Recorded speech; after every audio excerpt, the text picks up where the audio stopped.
오늘은 내가 아간입니다라는 주제로 함께 말씀을 나누기를 원합니다. 영상을 보여드렸듯이 이처럼 아무렇지 않은 그 무언가 하나가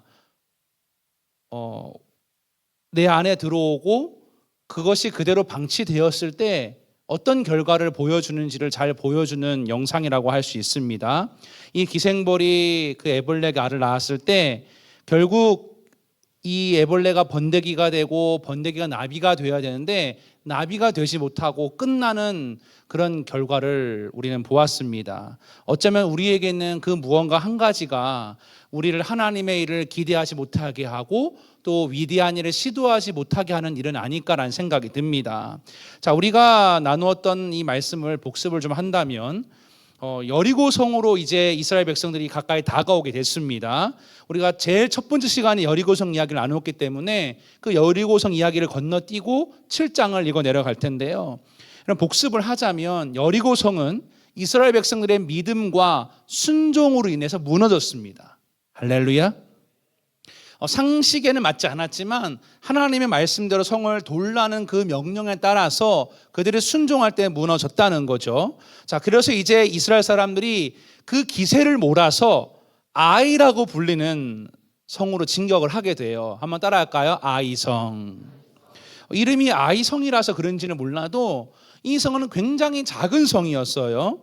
늘 하던 것처럼 정탐을 하게 됐는데 정탐의 임무를 마치고 돌아온 많은 정탐꾼들이 이렇게 이야기를 합니다. 여호수아 7장 3절을 화면을 보시고 우리 함께 읽어보도록 하겠습니다. 시작.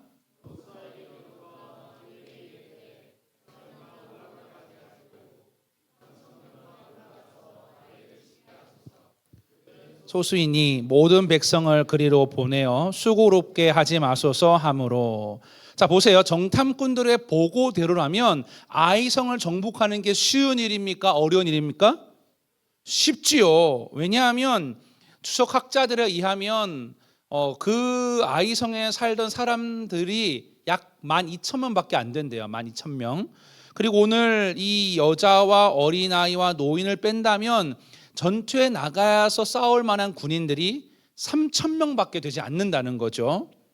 자, 문제는 실제로 이스라엘 백성들이 전투를 하고 났더니 정반대의 결과가 나왔다는 거예요. 아이성에 올라간 군사들이 힘 한번 써보지 못하고 36명이 전사하는 아주 안타까운 일이 생기고 말았다는 거죠. 그리고 이 일로 인해 그들의 마음이 녹아서 물같이 되었다는 거예요. 슬픔 속에 빠졌다는 거죠. 이 패배가 얼마나 컸던지 여호수아와 이스라엘 백성들 저녁에 슬픔이 가득 차게 됐다는 겁니다. 심지어 7절에서 여호수아가 이렇게 고백합니다. 제가 읽어드릴게요. 화면을 보세요. 이르되 슬프도소이다. 주 여호와여 어찌하여 이 백성을 인도하여 요단을 건너게 하시고 우리를 아모리 사람의 손에 넘겨 멸망시키려 하셨나이까. 우리가 요단 저쪽을 만족하게 여겨 거주하였다면 좋을 뻔하였나이다. 여러분, 이 말, 이런 패턴의 말 어디서 많이 들어본 것 같지 않습니까? 이스라엘 백성들이 그 광야에서 고생하고 어려울 때 했던 패턴의 말 아닙니까? 왜 우리를 데리고 나와서 이렇게 고생시키십니까? 지금 하나님께 항변하고 있는 거예요. 하나님, 차라리 거기 있으면 좋았을 텐데 왜 우리를 이렇게 고생시키십니까? 어쩌면 여호수아조차도 이 아이성 정복 전쟁은 하나님이 함께 하시는 전쟁이었기에 진다는 것은 상상하지 못할 일이었던 것 같습니다. 여러분, 어쩌면 이것이 이스라엘 백성들이 가진 한계였고 실력이었음을 우리는 아셔야 돼요. 인정해야 합니다. 그들 스스로는 아무리 작은 성이라도 스스로 정복할 수 없는 전쟁이었습니다. 보세요. 여리고성을 정복할 때에는 그들이 믿음으로 아침에 일찍 일어나 준비하고 믿음으로 성을 돌면서 준비하지 않았습니까? 그런데 오늘 이 아이성 전투 이야기에는요, 그런 준비 과정이 나오질 않습니다. 믿음의 이야기가 나오지를 않아요. 자, 그러면 오늘 왜 아이성 전투에서 패배했는지 먼저 나누어 볼게요. 여러분, 우리도 열심히 노력하며 삽니다. 공부도 열심히 하고 알바도 하고 수련회도 가고 친구 관계도 잘 하려고 나름 맛있는 것도 사주고 가정에 가서 노력도 하지요. 그런데 인생에 예기치 못한 어려움이 찾아올 때가 있다는 것 아닙니까? 그럴 때마다 우리는 성찰을 해봐야 돼요. 왜 나에게 그런 일이 일어났을까?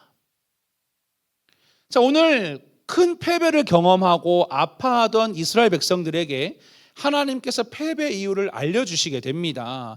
그 중에 하나는 뭐냐면 믿음을 잃어버렸기 때문이에요. 한번 따라할까? 믿음을 잃어버렸다. 여러분, 여리고성이 무너진 것은 하나님의 은혜이고 그들의 믿음과 순종의 요인이 있었다 이 말이에요. 그런데 문제는 아이성을 공격했을 때는 인간적인 방법으로 하려고 했다는 거예요. 자, 그러면 여러분, 여리고성을 정복하는 전쟁에 제가 첫 번째 주에 말씀을 드렸죠. 굉장히 견고한 진이 여리고성인데, 그러면 그 여리고성은 누가 무너뜨린 것일까요? 청년부 한번 대답해 보실까요? 누가 무너뜨렸어요? 1번 여호수아, 2번 하나님. 하나님이지요. 그러면 하나님께서 물어보고 뭔가 하나님께 은혜를 구해야 되는 것 아닙니까? 그런데 이스라엘 백성들은 물어본 이야기가 나오질 않아요. 하나님께 기도한 이야기가 나오질 않습니다. 아마 이 여리고에서 승리한 그들이요, 그 승리에 도취해서 그 은혜의 사건을 다 잊어버리고 그냥 이 정도면 되겠지라는 가벼운 마음으로 했기 때문에 진 것이라고 생각을 해봅니다. 여러분, 성경을 보면 묻지 않고 내 마음대로 살다가 고생한 사람들이 너무나 많습니다. 아브라함 보세요. 믿음의 조상이었지만 먹고 사는 문제 앞에 하나님께 묻지 않고 그 풍요의 땅 애굽으로 내려갔다가 어떻게 되었습니까?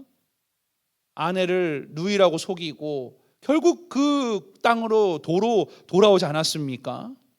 여러분, 인생 살아갈 때 내가 지금 하고자 하는 일이, 내가 지금 세우고자 하는 계획이, 내가 하고자 하는 일이 하나님이 원하시는지, 그것이 하나님께 기쁨이 되는지를 점검해 볼 수 있게 되기를 축복합니다. 여러분, 삶의 연륜을 내세우지 마시기를 바랍니다. 얄팍한 지식, 내가 했던 경험들을 내세우지 마시고 믿음으로 하나님을 의지할 수 있게 되시기를 주님의 이름으로 축복합니다. 옆 사람 이렇게 축복해 보세요. 지식 내세우지 말고 믿음으로 나아가자. 시작. 네, 이게 중요하고요. 자, 두 번째 이유가 더 중요해요. 한번 따라하세요. 범죄한 아간 때문이다. 자, 우리 1절 말씀을 함께 화면을 보시고 읽어보겠습니다. 시작.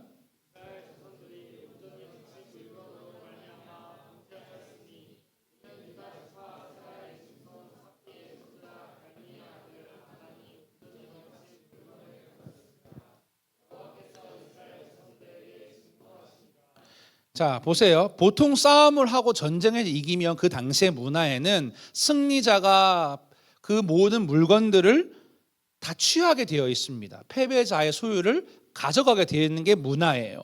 노예도 차지하고 집도 차지하고 종들도 다 차지하게 됩니다. 자, 그런데 하나님께서는 뭐라고 말씀하시냐면 이 성의 가운데 있는 모든 것들은 여호와께 바쳐야 된다. 이렇게 말씀하여 주셨어요. 할렐루야. 다시 말씀드릴게요. 이 여리고성에 남은 것들은 전리품이 아니라 누구에게 바쳐진 것이라고요? 누구에게요? 하나님께. 크게 대답해 보세요. 누구에게요? 하나님께. 이게 중요해요. 다시 말씀드릴게요. 전리품이 아니라 누구에게 바쳐진 것이라고요? 하나님께. 자, 오늘 1절 말씀을 잘 보시면 이스라엘 자손들이 온전히 바친 물건으로 말미암아 뭐 하였으니요? 범죄하였으니. 그냥 물건이 아니라 하나님께 바쳐진 것에 아간이 손을 대었다는 거죠. 여러분, 그러면 아간이라는 사람이 어떤 사람인지를 조금 말씀을 드릴게요. 유다 지파 사람이었고요. 요즘 말로 하면요, 엄친아라고 할 수 있을까요? 명문가의 사람이에요. 그리고 핵심 지파입니다. 여러분, 유다 지파에서는 누가 나왔죠? 왕들이 나왔지요. 여러분, 유다 지파라는 옛날에 무슨 찬양팀이 있었던 것 같아요. 핵심 지파예요. 그걸 좀 더 쉽게 말씀드리면요, 요즘 말로 하면 인싸 중에 인싸예요. 이스라엘 12지파 중에 인싸 중에 인싸. 그러니까 많은 사람들이 얼마나 그 유다 지파 사람들을 주목해 봤겠냐 이 말입니다. 그런 아간의 마음에 욕심이 생긴 거예요. 하나님께 바치라는 그 명령을 어기고 불순종함으로 그 물건을 가져갔다는 거죠. 자, 21절을 눈으로 한번 보세요. 얼마나 가져간 줄 아십니까? 은 200세겔, 그 다음에 50세겔 되는 금덩이, 외투 몇 벌이요? 보고 계시죠? 외투 몇 벌이요? 한 벌을 가져갔어요. 21절에 나와 있어요. 여러분, 이게 왜 중요하냐면요, 여러분, 한 세겔이 몇 그램인지를 제가 알려드릴게요. 이게 여러분 감이 안 와서 어떤 느낌인지 모르겠는데요, 한 세겔은 11.42g이에요. 그러니까 여러분 계산되죠? 한번 머릿속 계산해 보세요. 200세겔, 지한이 수학 잘해 계산해 보세요. 50세겔 되는 금 한 덩이, 1g, 1세겔이 11.42g이래요. 자, 그럼 이게 안 와닿을 수 있는데요, 조금 더 쉽게 말씀을 드릴게요. 유대 랍비들의 전승에 의하면 이 시나레라는 동네에서 나오는 외투는 자주색이었는데요, 그 당시에 시나레에 생산된 제품을 많이 구매했대요, 사람들이요. 요즘 말로 의하면요, 유명 디자이너가 디자인해서 만든 옷이 시나레 외투 옷이에요. 그 당시에 고가 제품이었고 요즘 말로 바꾸어 이해하면 명품이었다는 거예요. 그러니까 아간이 그 은덩이를 보고 금덩이를 보고, 그 남들도 입지 못하는 인싸 중에 인싸 아닙니까? 나름 잘 사는 집안인데 그 사람 이렇게 보니까 그 외투 한 벌이 너무 갖고 싶었겠지요. 명품이니까. 여러분, 명품 입고 싶어요, 안 입고 싶어요? 여러분, 그거 아세요? 예전에 한번 어떤 분이 여기 이렇게, 그거 아세요? 이렇게 검은 네이비 옷에 흰 줄 이렇게 가 있는 옷을 입고 왔더니 장례식 입고 가는 옷이라고, 이렇게. 여러분, 그 장례식 옷 아니에요. 뭔지 아시죠?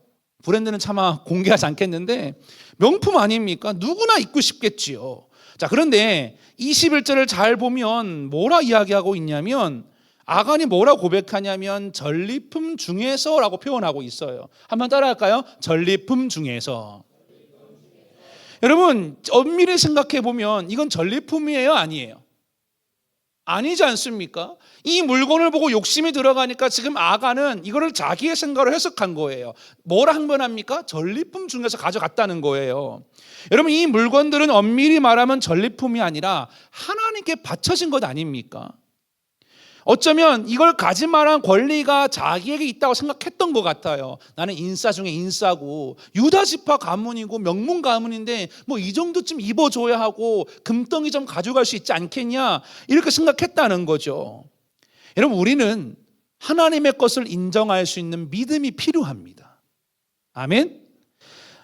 문제는 마치 내 것이 하나님이고 하나님께 내 거야, 이게 좋은 말처럼 느껴질 수 있는데 전부가 내 거래요. 우리 집에 있는 그 새별 양과 새하 군이요, 그래요. 안 갖고 놀던 것도요, 누나가 갖고 노는 걸 보면요, 가치가 회방을 나요. 거꾸로 새하가 뭘 갖고 놀고 있어요. 그럼 자기 거래요. 그 가방 회방 놓고 둘이 소싸움처럼 막 밀고 당기고 막 때리고 잡아당기고 발로 차고 주먹질하고 막 싸우는데, 여러분, 문제가 뭐냐면 전부 내 것이고 나의 가장 소중한 것이라고 하나님 앞에 주장한다는 거죠. 여러분, 우리는 하나님께 드려야 될 영역이 분명히 있습니다. 여러분의 물질, 여러분의 시간, 나의 삶의 어떤 그것이 무엇인지 간에 하나님께 먼저 드릴 수 있는 우선순위가 있게 되기를 축복합니다. 혹시 오늘 여러분 마음 안에 하나님의 것을 감추고 있지 않습니까? 스타벅스 커피는 매일 마시면서도 하나님 헌금 생활은 잘하고 계십니까? 알바를 위해서는 내 없는 시간을 쪼개서도 알바는 하지만 청년부 예배를 드릴 때에는 그 드린 시간이 아깝습니까? 하나님께 헌신할 때에는 부담스러운데 장학금 준다고 학교에 조교하라 그러면 너도 나도 앞장서 가서 혹시 하는 건 아니십니까? 제가 하지 말라고 말씀을 드리는 것이 아니라 여러분의 시간과 물질과 삶의 모든 영역들을 먼저 하나님께 드릴 수 있게 되기를 축복합니다. 아멘. 우리 옆 사람 이렇게 인사하세요. 무엇이 먼저인지 생각해 보자. 자, 두 번째로 아간이요, 이 물건을 보니까 탐심이 생긴 거예요, 마음 안에. 그리고 몰래 그걸 훔치게 됐어요. 여러분, 오늘 이 아간의 행동의 패턴을 잘 보면 우리가 죄에 빠지는 모습들을 잘 볼 수가 있습니다. 먼저는 눈으로 보고, 눈으로 보니까요 막 생각이 난 거예요. 가지고 싶었던 거죠. 생각을 하게 되니까 심지어 그게 행동으로 이어졌다는 거죠. 여러분, 밧세바를 잘 보세요. 다윗과의 관계를 잘 보세요. 다윗이 하루는 할 일 없이 전쟁에 안 나가고요, 왕궁을 거닐고 있었어요. 그러니까 여러분, 우리 무조건 청년부에 오셔야 돼요. 괜히 안 오고 거닐다가 죄져요, 죄져. 잘 봐요. 다윗은 왕궁을 거닐다가요, 하필 목욕하는 밧세바를 본 거예요. 뭐 했다고요? 본 거예요. 생각했겠죠. 어떻게 하면 저 밧세바와 사귀어 볼까? 성경에 보니까요, 보면서 즐겼다라고 표현되어 있어요. 이게 원어로 보면요, 계속 본 거예요. 한 번 보고 끝난 게 아니라 계속 봤어요. 생각했겠죠. 어떻게 하면 뺏어올까? 고민하지 않았습니까? 그래서 충성스러운 부하였던 우리아의 아내였던 밧세바를 취하고 그 남편을 죽이려고 했다는 거죠. 그리고 실제로 죽였지요. 그리고 그 이후 어떻게 됐습니까? 그 사이에 태어난 아이가 죽게 됐지요. 그리고 평생토록 쫓겨다닌 인생을 살고야 말지 않았습니까? 여러분, 많은 청년들이 이렇게 주장합니다. 예수님께서 이미 십자가에서 나의 죄를 해결했으니 우리 모두는 죄에 대해서 고민할 필요가 없다. 아까 영상 봤지요. 그 기생벌이요, 애벌레나 그런 작은 동물들을 숙주로 삼아서 알을 낳는다는 거예요. 처음에 애벌레가 물렸을 때는 생각 안 했을 거예요. 뭐 별일이 있을까?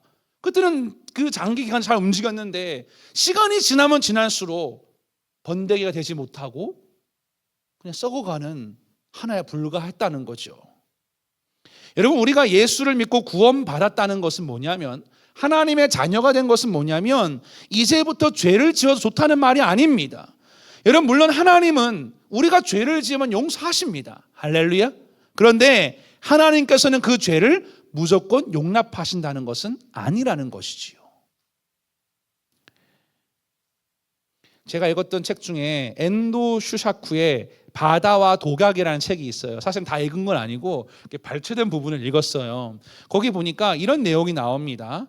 2차 세계대전 말기에 이제 일본 사람들이 미군을 대상으로 생체 실험을 했다는 거예요. 어떻게 실험했냐면 미군 포로에게 세균을 넣는데요, 주사로. 세균을 넣은 다음에 수술을 핑계로 마취를 해요. 그리고 폐를 잘라낸 다음에 다음 폐가 어느 정도 남았는지를 이렇게 여러 사람을 실험을 하면서 폐가 얼마나 남았을 때 사람이 살 수 있을까를 실험했다는 거죠. 얼마나 못됐습니까? 자, 그런데 의대생이었던 이 토다는 양심에 찔림이 있었어요. 두려웠어요. 그런데 그 중에 한 사람에게 이렇게 이야기합니다. 우리는 언젠간 벌을 받을 거야. 벌 받아도 싸지라고 막 두려웠던 거예요. 그런데 그 중에 한 사람을 하품을 하면서 이렇게 이야기합니다. 벌이라면 받아도 되겠지. 세상의 벌만으로는 아무것도 안 변해. 너나 나나 이런 시대 의학부에 있어서 그저 포로를 해부한 것뿐이야. 우리를 벌 주는 사람들도 같은 입장에 놓인다면 그땐 어찌 될지 모르겠지 라고 대답했다는 거예요. 과연 그럴까요, 여러분? 하나님은 우리의 죄를 보고 그냥 간과하지 않으시는 분이십니다. 믿으십니까? 그런데 여러분, 물론 구원받은 자녀와 구원받지 못한 불신자의 죄의 결과는 달라요. 성경은 나와 있어요. 우리 읽어볼까요? 로마서 8장 1절 2절 함께 읽습니다. 시작.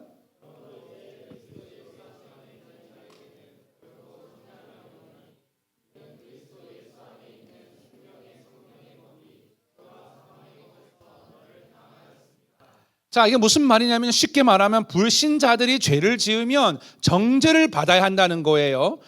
그래서 죄의 문제가 해결되지 않았기 때문에 이다면 죽으면 어디 가는 거예요? 불신자들은 지옥에 가는 거죠. 그런데 반대로 그리스도인은 죄를 지으면 정죄가 아니라 뭘 받냐면 징계를 받는 거예요. 보세요. 제가 우리 집 세배를 세아를 양육하지 않습니까? 저는 이래봬도요, 교회에서는 착한 어린 양인데 집에 가면 좀 무서운 아빠인 것 같아요. 이렇게 잘못을 하면요 혼내요. 조용히 하라 그랬지. 뛰어다니면 밑에 아줌마가 올라온다 했지. 이렇게 혼낼 때가 있어요. 왜 혼낼까요? 에? 뭐라고요? 맞아요. 사랑해서 혼내죠. 내 자녀니까 혼낸다 이 말이에요. 그런데 만약에 자녀가 막 잘못된 길로 가는데도 방치하면요, 그건 사랑한다고 말할 수 없는 것 아닙니까? 여러분 마찬가지예요. 주님은 우리 그리스도인들이 죄를 짓고 넘어질 때 그냥 보고만 방치하는 분이 아니라는 거예요. 보세요. 이스라엘이 맺은 열매는 뭡니까? 그들이 1차 아이성 전투에서요 36명이나 전사하고 말았어요. 그럼 말이 36명이지요. 그들이 속하는 가족과 친지들과 친구들을 생각해 본다면 그 전체 이스라엘 백성들에게 받은 충격은요 이루 말할 수 없었을 것입니다. 심지어 아간, 그 죄의 근본이었던 아간은 어떻게 됐습니까? 자신과 심지어 아간 때문에 그의 가족도 그의 재산도 훔친 것도 모든 것들이 아골 골짜기에 묻혀버리고 말았다는 거죠. 그 기생벌 하나가 그 작아서 보이지 않는 알을 낳았더니 번데기가 돼서 나중에 나비가 돼서 홀 날아가야 되는데 나비로 되지 못하고 그저 그렇게 끝나는 인생은 아니지만 그렇게 그저 끝나는 번데기가 되고야 말았다는 거죠. 여러분 기억하십시오. 오늘 이 말씀에서 아간이 상징하는 게 누구입니까? 바로 나입니다. 여러분 혹시 하나님 말씀을 듣기는 하지만 세상에 나아가서 죄 만연하고 살아가진 않습니까? 친구가 야 인간관계를 한잔 해도 괜찮아, 한 잔 마셔봐 할 때 혹시 넘어가진 않습니까? 하나님이 분명히 선을 지키라고 했는데 넘어가는 선이 있지 않으십니까? 혹시나 세상에 나아가서는 세상 사람인데 교회에서만 그리스도인 척하며 거룩하게 살고 있지 않으십니까? 여러분 진정한 그리스도인 되려면 이전에 지나간 걸 말씀드리는 것이 아니라 지금부터 하나님의 자녀답게 살 수 있게 되기를 축복해요. 오늘 말씀의 시작을 잘 보세요. 처음에는 아간이라 말하고 있지 않습니다. 이스라엘이 온전히 바친 물건으로 말미암아 범죄하였다라고 했어요. 왜 그렇게 표현했을까요? 여러분 모두는 각자가 아닙니다. 우리는 이제 인천제일교회라는 공동체 사슬로 묶인 존재예요. 아멘? 내가 짓는 죄가 나로 끝나는 것이 아니라 우리 공동체에 영향을 미친다는 거죠. 여러분 그런 의미에서 이번 한 주간 살아가실 때 하나님 앞에 거룩하게 진실하게 살 수 있게 되시기를 주님의 이름으로 축복합니다. 다시 인사하세요. 우리 주님을 사랑하며 살아갑시다. 세 번째로 오늘 아간이 범죄한 일에 대해서 하나님은 그냥 범죄했다라고 끝나지 않고 언약을 어긴 일이다라고 표현하고 있어요. 자, 11절 말씀 함께 읽어볼까요? 11절 함께 읽습니다. 11절 네 함께 읽습니다. 시작.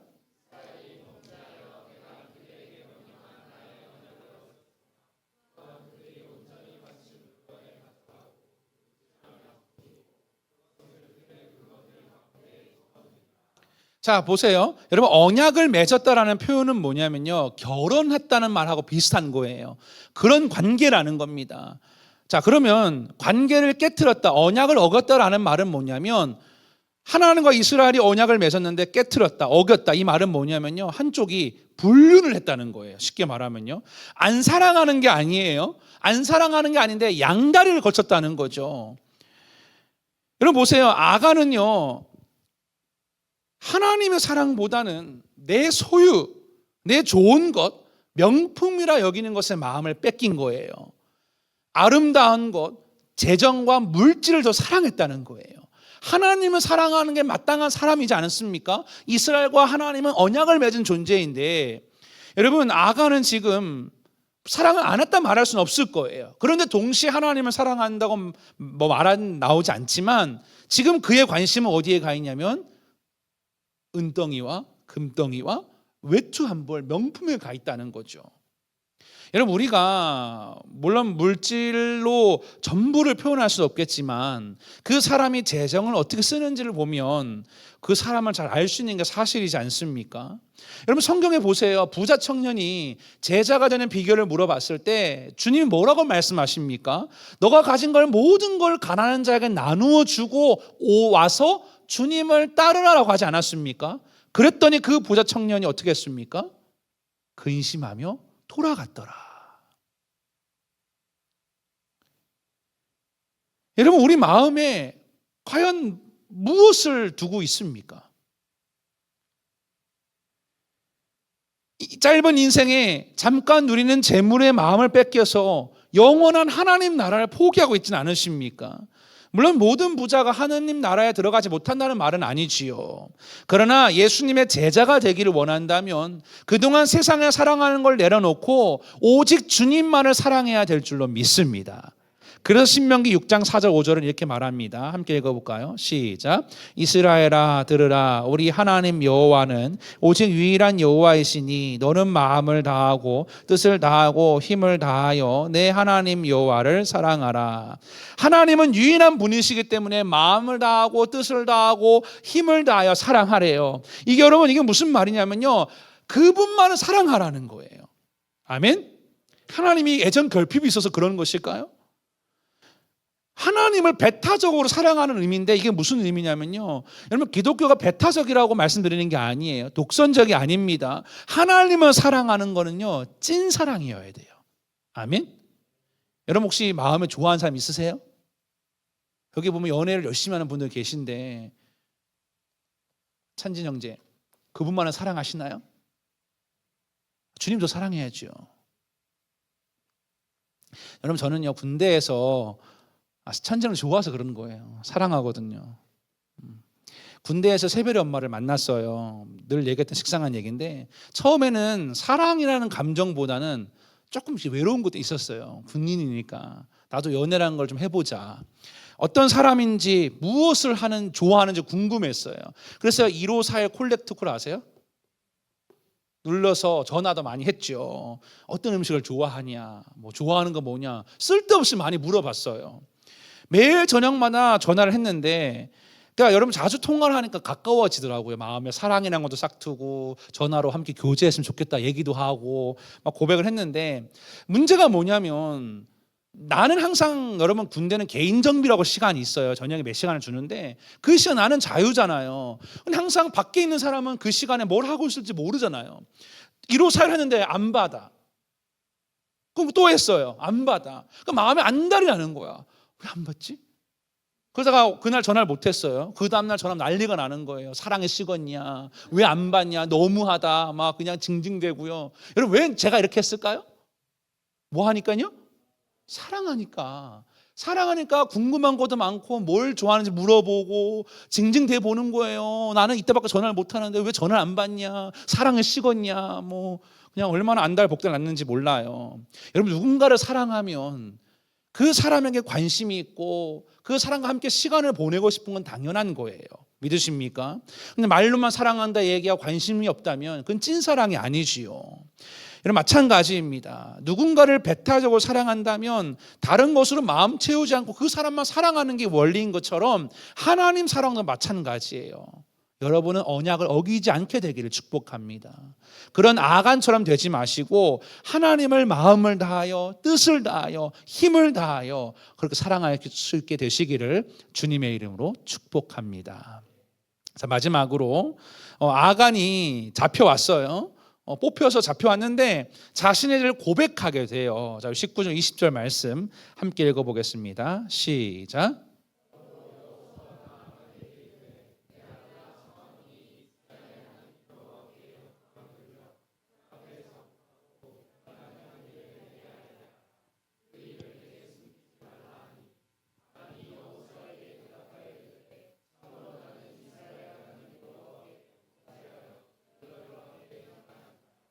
아멘. 여러분 제가 읽었던 책 중에 가슴 찢는 회개라는 책이 있어요. 김철기 선교사님이라는 분의 책인데 이분이 11년이나 선교사님 부부를 돕던 인디오 가정이요, 선교사님을 노동법 문제로 고발한 거예요. 제자처럼 여기는 성도가. 그리고 또 어떤 성도는 땀 흘려 세운 신학교에서 공부하던 어떤 성도의 아들이요 집을 나가버린 거예요. 신학교를 뛰쳐서. 또 음악을 잘하고 머리가 영민해서 신학교를 졸업한 다음에 양육하던 어떤 제자는요 나가 성범죄를 저지른 거예요. 또 교회 중직이었던 여성도는요 남편과 이혼을 하게 됩니다. 그러니까 그 선교사님이 사역하는 교회가 굉장히 아픔이었겠지요. 사람들 보기에도 교회가 바닥을 치는 일이 생기고 말았다는 거예요. 그동안 노력한 게 또 공든탑이 무너지는 게 되게 되어버리고 말았는데 선교사님이 그 일이 있은 다음에 이런 생각이 드셨대요. 아, 주님이 우리의 옷을 벗기시는구나. 우리의 잎이 모두 떨어져야만 되는구나. 지금 나는 가지만 앙상한 나무이구나. 처음엔 마음이 너무 어려우셨대요. 그런데 이 선교사님은요, 주저하지 않고 그 가운데 회개할 것들을 생각하시고 그 안에 있던 연약함들을 하나님 앞에 고백하셨대요. 그리고 마치 양파 껍질을 벗기듯이 또 벗겨서 그 문제들을 회개하고 새로운 마음으로 나아가셨다는 거죠. 그리고 이렇게 고백하십니다. 이제 나는 기도한다. 주님, 내가 한 일이라는 모든 인간적인 선함의 옷을 벗기소서. 그리고 주님께로만 나아가게 하옵소서. 여러분, 혹시 여러분 마음 안에도 양파 껍질 속에 감추어진 양파처럼 혹시 하나님 앞에 감추인 연약함이 있지 않으십니까? 목사님, 저는 아무것도 없는데요 라고 말씀하실지는 몰라도 하나님은 아십니다.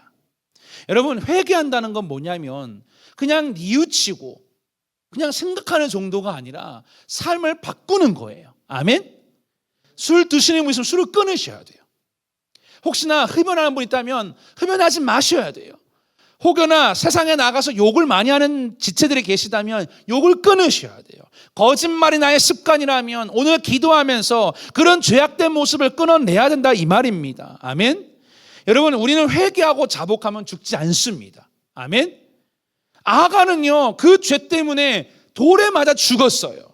그런데 예수님께서 십자가 위에서 우리를 위해 죽으셨기 때문에 우리는 죄를 지어서 죽지는 않습니다.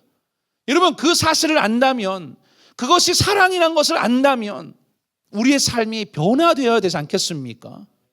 로마서 5장 8절 이렇게 말합니다. 우리가 아직 죄인 되었을 때에 그리스도께서 우리를 위하여 죽으심으로 하나님께서 우리에 대한 자기의 사랑을 확증하셨느니라. 아멘. 여러분, 무엇을 회개해야 되냐 고민하는 분들이 있을 거예요.